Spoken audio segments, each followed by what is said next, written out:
Crypto casuals, we're back with another episode, and today's episode is going to be one that you're going to want to listen to, and here's why. So, ENS domains, people claiming rewards, 10,000, 15,000, 100,000 showing up in people's wallets all over Twitter, buzzing, and Coinbase made an announcement about this. So stay tuned to figure out what is ENS domains, is it the future, what's the coin, and can you claim yours? But first, Cage and Shadowy Coder. Guys, I'm going to make a quick announcement, and then I'll leave it to these guys who are a lot smarter than me to talk about ENS domains and all this awesome stuff happening in the crypto world. So, Lucas Tigers NFTs. All you guys here, some of you are new, some of you guys are here from our Lucas Tigers Bronze Sports Card podcast. We had a huge week. So, if you're just checking in, we're setting out rewards, a rewards program. So, anyone who's holding 2 Tigers or more, you guys are eligible for a little pool of money that we got from sponsorship with Dibs. So if that's you, make sure to join our Discord, hit that like, hit that subscribe button, and shoot me a DM. Okay.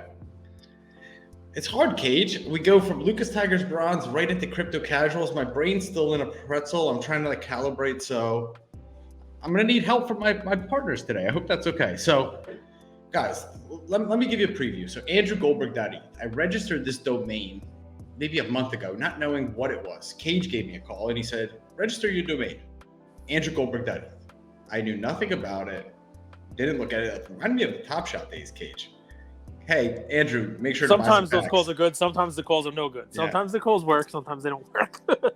So there you were. I did it, didn't think twice again. I got another call from Cage. Let's reenact it. So there's my handoff. I hope I did an okay intro. This was yesterday. I just said, hey, here's how you're going to claim your coins. So this is, it's an interesting thing. So for folks who are not aware, ENS, Ethereum name service, it's when you see people on Twitter, right, where it's cagelawyer.eth or xyz.eth, shadowycoder.eth. You see their name. That's what they're going to be. That is the one of the next steps in the Web3 world, right? And a lot of people have .eth names. And one of the best things it allows you to do, and why I did it with cagelawyer.eth, was because the whole number Cody OX324979er, was there a 9er in there? Ethereum address, that's a pain, right? And, I don't know about you, but I'm a little worried. Copy and pasting and the whole 9 yards. It's much easier to tell somebody, oh, you want to send me Ethereum, send it to cagelawyer.eth. And Ethereum name service was, it allowed you to name your wallet that, tweeted today. I think Pranksy just bought his Pranksy.eth. He tweeted about it today. And, I know Artchick.eth. And, that's kind of the deal, right? So Ethereum name service. And this reminded people a little bit of the early 2000s where everyone was kind of domain squatting, right? It was like, hey, we're entering in this new metaverse. We're going to want to own real estate like that. So it was similar, right, to the 2000s? I'm sure I don't know if Nike got it. I don't know if there's going to be lawsuits on it, but, there's probably a Nike.eth out there, and there's probably Tops.eth and, somebody Business.eth. Mm-hmm. I don't know what kind of lunatic bought Bitcoin.eth, but that guy's crazy. But anyway, it's one of those kind of things, yes, cyber squatting, right? And, the ones with the least amount of letters were valuable, and there was a whole reselling. You could actually resell these on OpenSea. You could actually resell these and buy them, and people were cyber squatting. And it turns out that Ethereum name service, they have their eye on the future. It's not just a silly way of putting your name, making your wallet easier. They have a DAO set up, and they have voting rights in that DAO, a delegate system that they're setting up for voting rights, and they're basically looking to, figure out a way to, to navigate the waters in the future Web3 world. And yesterday they set up a claiming service where, based on a formula of how long you've had your .eth name and how long you paid for to have it in the future, and whether or not you did the reverse on it and named your wallet that use your ENS. It came up with a number of ENS coins, tokens that you were entitled to. And I got to tell you, I did regret only buying my name for a year. That was kind of dumb.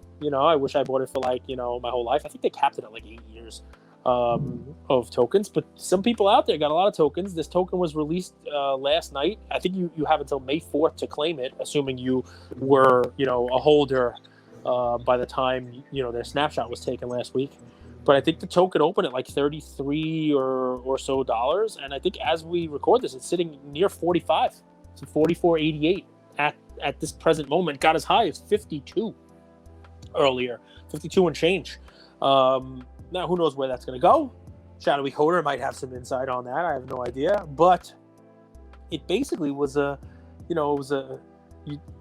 you were faced with do I hold this? Do I sell this? Do I hold some? Do I sell some? Do I sell it all? Shoot. Let's break this down. So here's what happened, right, Cage? You go on and you buy your domain name, $250 a pop, right, with gas and all that stuff. Here's a business that wants to, right, we're hearing about all these things like DAOs, right? Really, they're doing this through a DAO, DAO. And are they creating a token out of thin air? Or is this token going to last? Is this going to stand the test of time? How do we even know, Cage? I think that's the first question that I would want to have the answer to is how do you decipher in this world, if they're just releasing their token as a money grab, or is this the future of kind of money, how money's going to work in our government, right? Having these little micro tokens that anybody kind of spins up out of nowhere. And anybody Shadowy Coder, right? You bought, I don't want to say your name, but you bought your name.eth. You're holding. How about that? I converted my tokens to ETH. I'm still holding. Yeah, so I'm enjoying this part of the game because it's the first time I get to participate in a DAO. When you claim your tokens, part of the process, if you haven't done it yet, make sure that when you go do it, you step through it slowly. Don't just rush to the end just to claim your money, but step through it with intention, with curiosity. Read everything that they're talking about because this is the first time potentially that you've contributed to a DAO. And there's going to be, along the process, you get to vote on 4 different articles. You're creating the constitution for this new decentralized autonomous organization. Don't take it lightly. Read it, understand it, vote, because this is the way of the future in a lot of respects, okay? And this is the first time you get to participate. So take it in. And for me, it's just exciting to be in that kind of a space. So yeah, I'm holding. It's interesting because at first I did predict that the price would go up and then it would drop off, kind of like a lot of the NFT mints that we've seen. It hasn't hit that drop off yet, and it might never. I really don't know what to expect out of this anymore because I'm not comparing it to the NFT prices that I used to see. So I'm just going to hold on to see what happens. I think long term, this is a really good bet because these ENS is so closely attached to the value of the Ethereum blockchain, and I'm pretty confident that the Ethereum blockchain will be around. So therefore, I'm pretty confident in the ENS coin as well. But that's my take. Cage, what's Twitter saying? So I saw it's funny, man. A lot of these people that we've interacted with on Top Shot, now they're NFT influencers. Have you noticed that? What's Twitter saying? Because it's funny how they did this, right? And they did a smart press release where Coinbase actually was the one that made the announcement. Is that right, Cage? Yep. Coinbase kind of made this. It gives it a little validation right off the bat. I mean, to me, this is just the next wave of the future, right? I mean, really all it is, you can talk about the valuation of the coins, and that's obviously what most people on Twitter are talking about. This is a naming service, it's a naming system, and it previously was governed by themselves, and they're now establishing a DAO that's going to be the new way of governing itself, right? I mean, the protocol is going to be decided by the Constitution.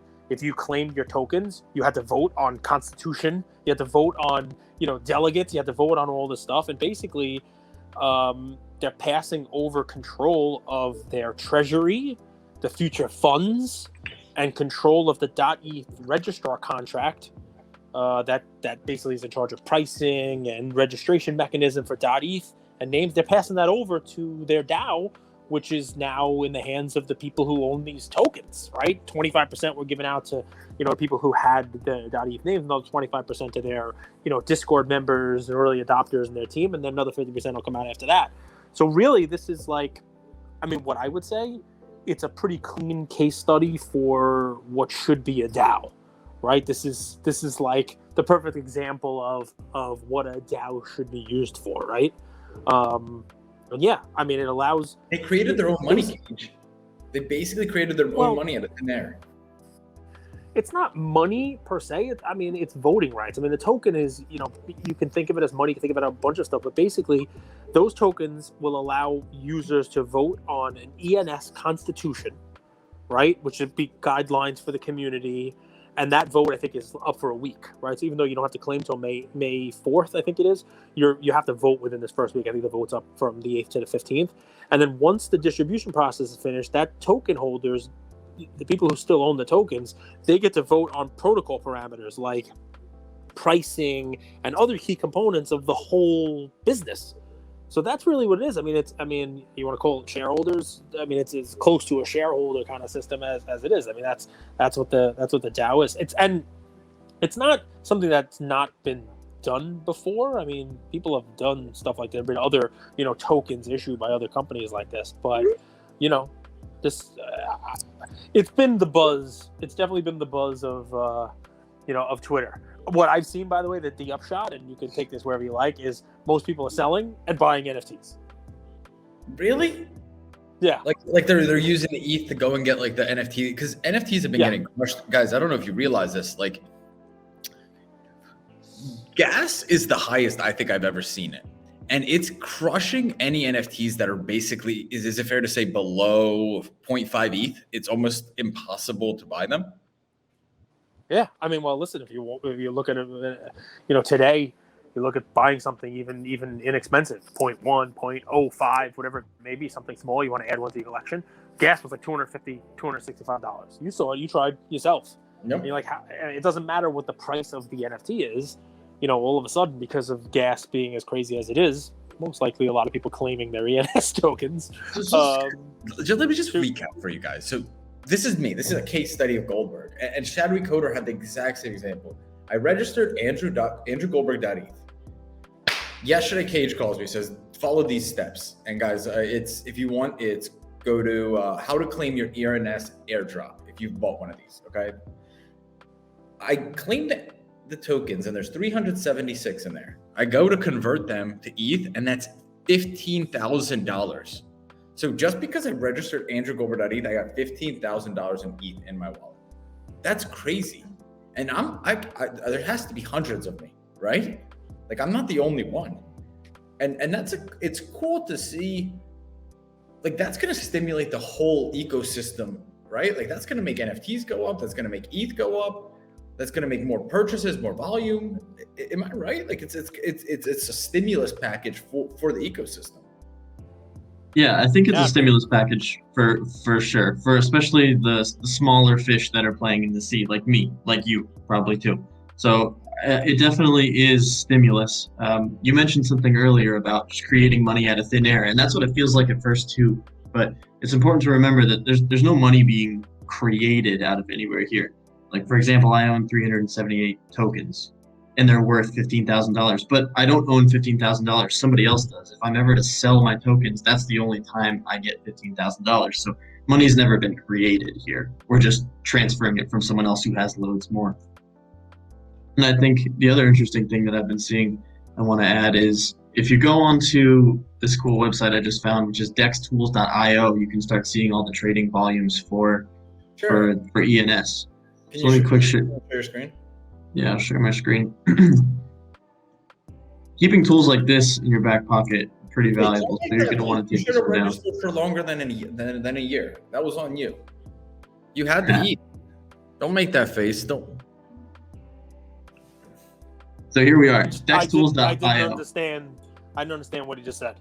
I completely did not understand the not creation of money, that it's somebody else's money. I don't know what the hell that means. There were no coins yesterday. None of this was trading. This was completely not there. And while, yes, there was ENS, and it was a company. These coins did not exist. There was no market cap. Nothing was trading at $48 per coin. You didn't have 378 of them. So I don't understand. Maybe I'm an idiot, but what do you mean you took money from somebody else?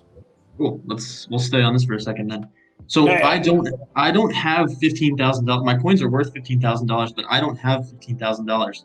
That $15,000 wasn't just created and dropped into my wallet. That $15,000, if I should ever collect it, will come from some other big whale's wallet if he wants to buy my ENS. So there's no money being created. It's just being transferred maybe in the future from somebody else's wallet to my wallet in exchange for these ENS coins. There's no dollars being created. It's only wealth in my wallet, but it's not dollars being created. Does that make more sense? Yeah, it does. So what you're saying is that if there wasn't somebody buying these coins at $48 on the other side of the trade, there wouldn't be somebody, getting $48 for selling it. So in the initial offering of $33, the first person who got this, the first person to claim it, who went on to sell it at $33, there had to be somebody with money on the other side waiting to buy that at $33 is what you're saying, I think.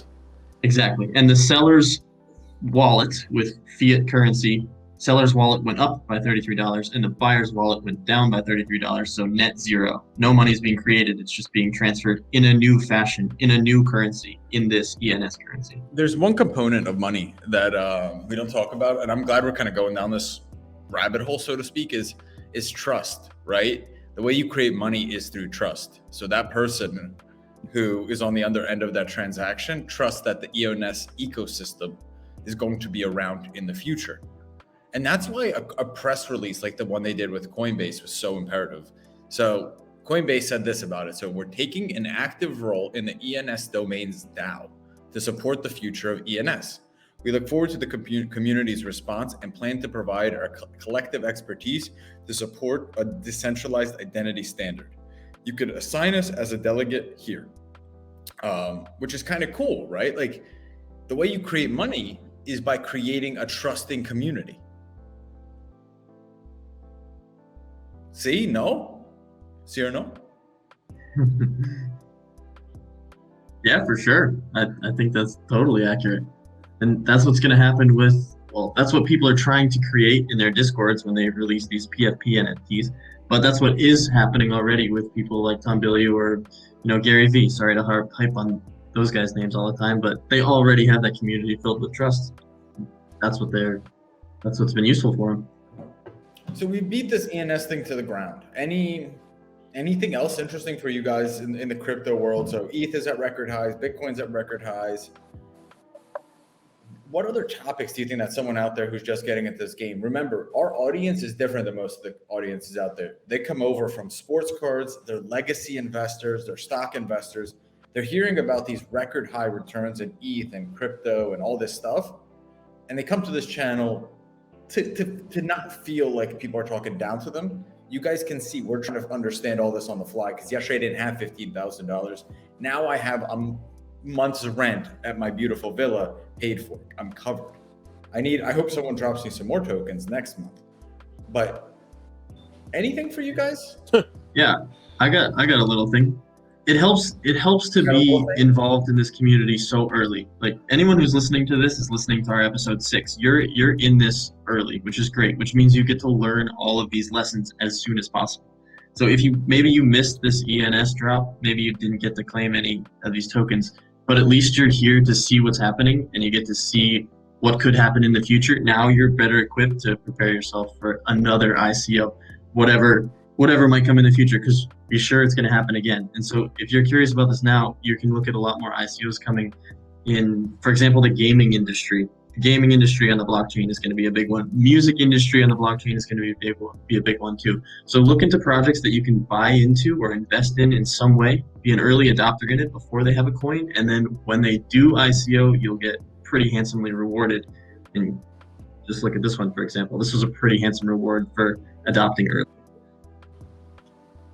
And it made sense. Like to me, I just wanted to own my name on the ETH network. Like it was like we look at NFTs, right? Because this is an NFT as well. We were like trying to pick out like which next raccoon or qubits or which one's going to be the next ape. This was just one that I think was, hey, we think this makes sense for us. Like, I just want to own this, and we got fortunate. Yeah, we did. Can I tell you what I think as an old man? This is all fucked. No, I think that this is becoming by decentralizing and issuing tokens, it's a way to retain users in a space that is becoming increasingly competitive. And I think that this is one of those things where, the next ones, that's going to be the question everybody asks, what's next, right? So is MetaMask going to do it next? Is there going to be a mask coin? There was some tweets about that, when mask. Is it going to be my biggest holding? OpenSea? My biggest holding is a cage coin. Yeah, is it going to be OpenSea? Is OpenSea going to be next? And people say, they don't have to do it, right? They have no plans to do it, right? But with you got OpenSea, Coinbase, FTX, all these crypto companies that are out there, right?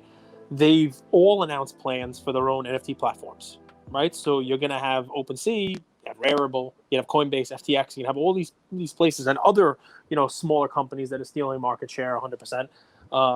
You saw what happened in the last summer, what people refer to as DeFi summer, right? Uniswap had to decentralize, right? So they issued their unique coin. What's going to be next? Which one of these is going to be next? And maybe somebody like OpenSea might have to do it, because when Coinbase comes and they're a big threat to the OpenSea marketplace, is a way to retain users by decentralizing and saying, okay, you've been on OpenSea for this long, we're going to issue a token, and you guys, for continuing to use us and blah blah blah, you're going to get tokens. Is that the way to kind of retain market share? There's a lot of money on the table, because this is a business NFT, a business token. This is exactly what we've been talking about for a long time. This is why I think our Lucas Tigers are the best, because when a business actually makes money and has cash flow, they could stimulate the market, right? They don't always have to be buying, but when there's lull periods, they could come in and have an influx of liquidity. So I think these businesses, right, like OpenSea, for example, if they release their own coin, sure, there's that initial IPO spike that happens we see that all the time. But if it ever fizzles out or starts to fizzle out, they have revenue that they can input right back into the system to stimulate the coin again. And I think a lot of insiders cash out on it too. I think it's kind of like the new, it's like a crypto IPO for a business is how I see it. You could make a lot of money overnight, create your own currency, and create your own financial future as well. It's a win-win-win for businesses. It's an interesting thing, because I think everybody's going to be looking now for what's going to be next. As an old head, I remember when I was a kid, one of the regional banks in New York went public, and basically they did an IPO. Anybody who had an account in the bank for X number of months was able to buy shares at $10 a share. And people bought them, and they were allocated a certain number by how many accounts they had and whatnot. And then the thing went and it got traded. And once it was made public, it was $22 a share, and everybody made a ton of money, right? And just like Shadowy Coder says, that wasn't created. Somebody had to be willing to pay $22 a share, even though you got in at 10. It's the same type of thing. And I remember after that happened, my parents were like, wow, this was like free money. I'm going in, opening an account in every single bank I can, just so that the next one, can have that. That's going to happen. Did it pay off? One other one did. One other bank in New York also went public. So guys, just a little preview. In this episode, we'll post our Discord link. So why do we even have this show? You should have seen when Cage called me and he saw how many tokens I got. He was happier for me than I've ever seen him for his win. He got more than I did. And that's the community we're building. So if you're on the other end, you're listening, and you're trying to get through all of this muck and mud and trying to figure out this world, shoot me a DM, shoot Shadowy Coder a DM, shoot Cage a DM, join our Discord, leave a comment, because it's one of those things that we don't have all the answers. We're still poking in the dark, but we've hit a few targets, and maybe we could share, what's worked, what hasn't. So we're building this community for the long term. We hope you're along for the ride with us. We're going to try to put out way more content on this page. It's going to be casual. It's going to be conversational. You guys can fact check us. We'll probably make mistakes here and there. But we're going to be doing this. This is going to be super fun. So, Shadowy Coder, Cage, any final words before we wrap? Yeah, when to ask. I want to say, if you guys are looking for a helpful video on how to claim your coins, we're going to post one of those. And then later in this week, we're also going to post a little market evaluation of the evaluation of the ENS coin, just to make sure it's worth what it is and what predictions are going to, what price predictions we see in the future. So if you're looking for a little bit more technical analysis, stick around. It'll be in the next episode. Beautiful. Thanks, Shadowy Coder. Thanks, Crypto Casuals.